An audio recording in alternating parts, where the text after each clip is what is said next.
अध्याय 8 भगवत प्राप्ति। अर्जुन ने कहा, हे भगवान, हे पुरुषोत्तम, ब्रह्म क्या है, आत्मा क्या है, सकाम कर्म क्या है, यह भौतिक जगत क्या है तथा देवता क्या है? कृपा करके यह सब मुझे बताइए। हे मधुसूदन, यज्ञ का स्वामी कौन है और वह शरीर में कैसे रहता है, और मृत्यु के समय भक्ति में लगे रहने वाले आपको कैसे जान पाते हैं? भगवान ने कहा, अविनाशी और दिव्य जीव ब्रह्म कहलाता है और उसका नित्य स्वभाव अध्यात्म या आत्म कहलाता है। जीवों के भौतिक शरीर से संबंधित गतिविधि कर्म या सकाम कर्म कहलाती है। हे देहधारियों में श्रेष्ठ, निरंतर परिवर्तनशील यह भौतिक प्रकृति अधिभूत कहलाती है। भगवान का विराट रूप, जिसमें सूर्य तथा चंद्र जैसे समस्त देवता सम्मिलित हैं, अधिदैव कहलाता है तथा प्रत्येक देहधारी के हृदय में परमात्मा स्वरूप स्थित मैं परमेश्वर अधियज्ञ कहलाता है। और जीवन के अंत में जो केवल मेरा स्मरण करते हुए शरीर का त्याग करता है, वह तुरंत मेरे स्वभाव को प्राप्त करता है। इसमें रंच मात्र भी संदेह नहीं है। हे कुंती पुत्र, शरीर त्यागते समय मनुष्य जिस जिस भाव का स्मरण करता है, वह उस भाव को निश्चित रूप से प्राप्त होता है। अतएव हे अर्जुन, तुम्हें सदैव कृष्ण रूप में मेरा चिंतन करना चाहिए और साथ ही युद्ध करने के कर्तव्य को भी पूरा करना चाहिए।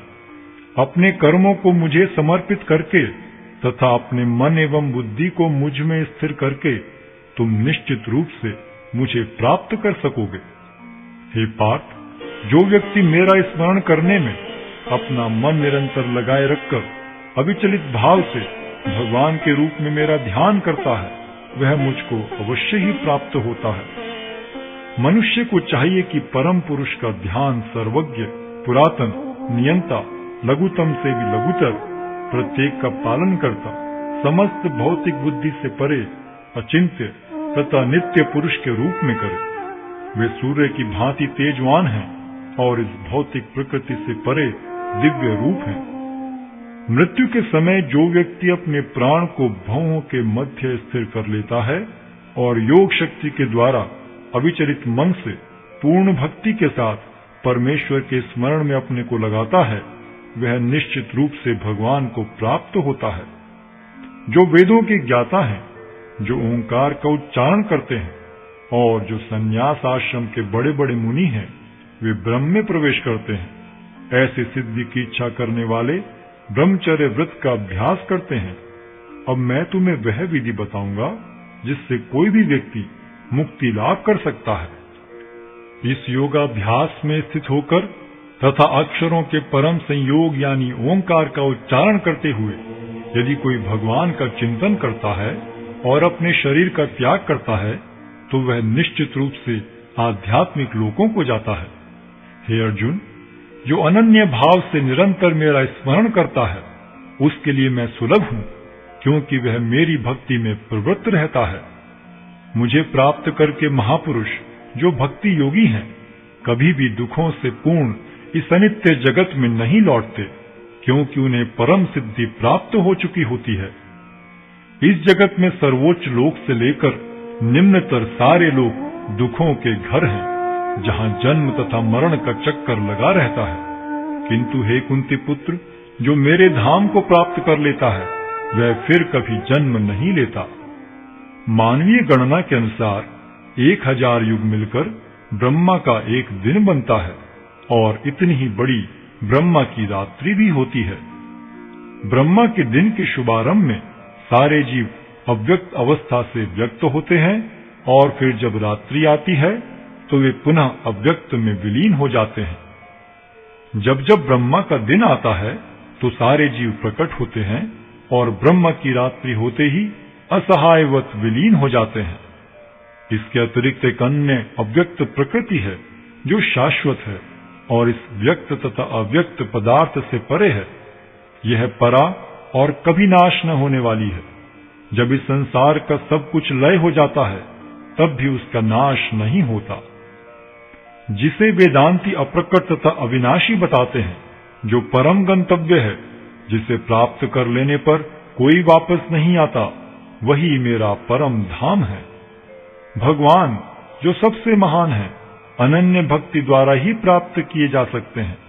यद्यपि वे अपने धाम में विराजमान रहते हैं, तो भी वे सर्वव्यापी हैं और उनमें सब कुछ स्थित है। हे भरत श्रेष्ठ, अब मैं तुम्हें उन विभिन्न कालों को बताऊंगा जिनमें इस संसार से प्रयाण करने के बाद योगी पुनः आता है अथवा नहीं आता। जो पर ब्रह्म के ज्ञाता हैं, वे अग्निदेव के प्रभाव में, प्रकाश में, दिन के शुभ क्षण में, शुक्ल पक्ष में या जब सूर्य उत्तरायण में रहता है, उन 6 मासों में इस संसार से शरीर त्याग करने पर उस पर ब्रह्म को प्राप्त करते हैं। जो योगी धुएं, रात्रि, कृष्ण पक्ष में या सूर्य के दक्षिणायन रहने के 6 महीनों में दिवंगत होता है, वह चंद्रलोक को जाता है, किंतु वहां से पुनः चला आता है। वैदिक मतानुसार इस संसार से प्रयाण करने के 2 मार्ग हैं, एक प्रकाश का तथा दूसरा अंधकार का। जब मनुष्य प्रकाश के मार्ग से जाता है तो वह वापस नहीं आता, किंतु अंधकार के मार्ग से जाने वाला पुनः लौट कर आता है। हे अर्जुन, यद्यपि भक्तगण इन दोनों मार्गों को जानते हैं, किंतु वे मोहग्रस्त नहीं होते, अतः तुम भक्ति में सदैव स्थिर रहो।